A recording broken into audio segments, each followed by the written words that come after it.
प्रश्नावली 3.4 का हमारा पहला क्वेश्चन है, जिसमें ये क्या कह रहा है कि इन सभी ऑप्शनों में से किसका एक अद्वितीय हल हमें पता करना है, या फिर किसका कोई हल नहीं ये पता करना है, या किसके अपरिमित रूप से अनेक हल हैं ये पता करना है। अगर अद्वितीय हल की स्थिति में आता है तो उसका क्या करना है, बीजगणित विधि से हल ज्ञात करना है। ठीक, तो जिसमें हमारा ऑप्शन नंबर 4 है x। ऑप्शन नंबर 4 हमारा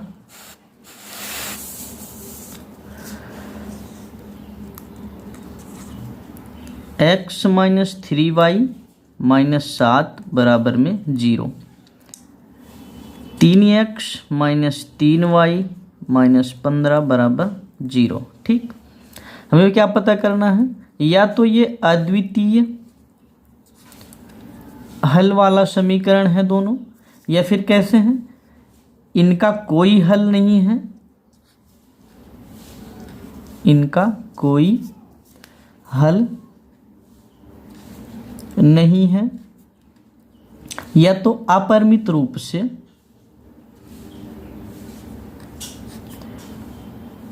से अनेक हल हैं। ठीक, अनेक हल हैं, इन्हीं तीनों में से कोई एक है ये। तो अद्वितीय हल की स्थिति में कैसी रेखाएं होती हैं, जो एक दूसरे को क्या करती हैं, प्रतिच्छेद करती हैं, कुछ इस तरह से। ठीक, प्रतिच्छेद करने वाली रेखाएं, कैसी रेखाएं, प्रतिच्छेद करने वाली रेखाएं। ठीक, और जिनका कोई हल नहीं होता है वो कैसी रेखाएं होती हैं, समांतर होती हैं। कैसी होती हैं, समांतर होती हैं। ठीक, और अपरिमित रूप से जिनके अनेक हल होते हैं वो कैसी रेखाएं होती हैं, एक दूसरे के ऊपर जो चलती हैं। एक दूसरे के ऊपर कौन सी चलती हैं, समपाती रेखाएं। कौन सी रेखाएं चलती हैं, समपाती रेखाएं चलती हैं। ठीक, तो समांतर रेखा का जो नियम होता है वो क्या होता है कि a1/a2 ये बराबर होता है b1/b2 के, लेकिन c1/c2 के बराबर नहीं होता है। ठीक, अद्वितीय हल की स्थिति कौन सी है कि a1/a2 बराबर नहीं होता है b1/b2 के।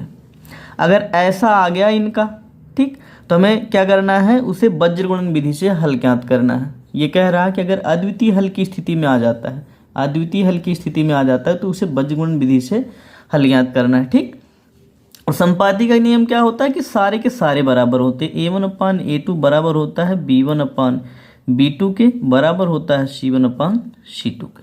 ठीक, तो अब हमें पता करना है कि इनमें से ये किस चीज़ को संतुष्ट करता है। तो हम सबसे पहले इसे पता करने के लिए हम a1 a2 निकालते हैं। ठीक, तो a1 a2 हमारा क्या है, पहला समीकरण है हमारा x माइनस 3y माइनस 7 बराबर 0, ये पहला समीकरण। ठीक, दूसरा क्या है, 3x माइनस 3y माइनस 15 बराबर 0, ये दूसरा समीकरण है। ठीक, दूसरा समीकरण। पहले समीकरण के लिए हम क्या लेते हैं, a1 लेते हैं। पहले समीकरण के लिए a1 b1 और c1 लेते हैं। ठीक, a1 की जगह पे क्या है, 1 है, x का गुणांक क्या है, 1 है, y का गुणांक क्या है, -3 है, b1 की जगह पे -3, c1 की जगह पे -7। और अगर इसको लेते हैं ये दूसरे समीकरण से, तो a2 b2 और c2 लिखेंगे। ठीक, a2 की जगह पे क्या है, 3 है, b2 की जगह पे क्या है, -3 है, c2 की जगह पे -15 है। अब हम निकालते हैं a1/a2। a1/a2 1/3 है। ठीक, b1/b2, b1/b2 है हमारा -3/3, -3 कितना आ गया, 1, 3 के 3। c1/c2 क्या है हमारा, c1/c2 -7/15, माइनस कैंसिल, 7/15। अब हम पता करते हैं कि a1/a2 क्या बराबर है b1/b2 के। तो यहाँ से देखते हैं 1/3 ही ये 1 है, मतलब बराबर नहीं है। तो ये कौन सा नियम है, अद्वितीय हल वाला है। कौन सा है, अद्वितीय हल वाला। अब ये अद्वितीय हल वाला है अगर, तो हमें इसमें क्या करना होगा, बीजगणित विधि से इसका हल पता करना होगा। ठीक, तो बीजगणित विधि क्या है, हमारी जो बीजगणित विधि है वो है कि लिखेंगे वज्र गुणन का सूत्र, ठीक, वज्र गुणन का सूत्र जो होता है हमारा वज्र गुणन का सूत्र वो होता है x बट्टे में b1 c2 minus b2 c1 बराबर y बट्टे में c1 a2 minus c2 a1 बराबर 1 बट्टे में a1 b2 minus a2 b1, ठीक। अब इनका मान रखेंगे तो x बट्टे b1 क्या है हमारा -3 है, गुणे c2 क्या है हमारा -15, कितना है -15, माइनस b2 क्या है, ये हमारा -3, b2 क्या है -3, गुणे c1 क्या है, c1 है हमारा -7, ठीक, बराबर y बट्टे में c1 क्या है हमारा -7 गुणे a2 क्या है 3 है, a2 कितना है 3 है, तो 3 माइनस c2 क्या है हमारा -15 गुणे a1 क्या है 1 है, a1 क्या है हमारा 1 है, यहाँ से देखो बराबर 1 बट्टे में a1 कितना है हमारा 1 है, गुणे b2 कितना है हमारा -3 है, b2 कितना है -3 है, a2 कितना है हमारा ये है 3, गुणे b1 कितना है हमारा वो -3 है, -3, ठीक। तो x बट्टे में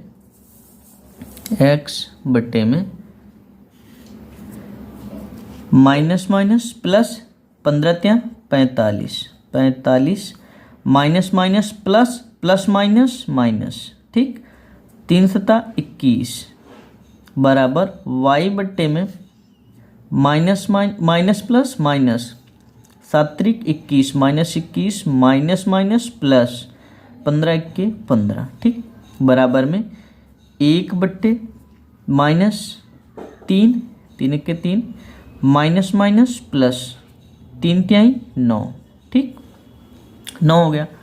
अब यहाँ से बराबर x बट्टे 45 में से 21 निकलेगा कितना आएगा 4 24, ठीक, बराबर y बट्टे में